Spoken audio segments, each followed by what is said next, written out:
ፍቅርም ቤት ጓዴ የትዳሬ የልቤ ሰው ያንቺን እንጃ በኔስ በኩል ትዝታሽ ልቤ ወረሰ። ኧረ ፍቅርሽ ፍቅርሽ አይ ፍቅርሽ ፍቅርሽ የልቤ ውስጥ እሳት ይጎዳል ያመነምናል ያደጋል ህመም ለቅሳት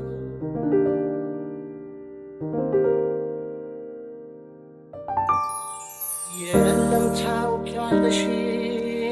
ከጎኔ ሌላ ሰው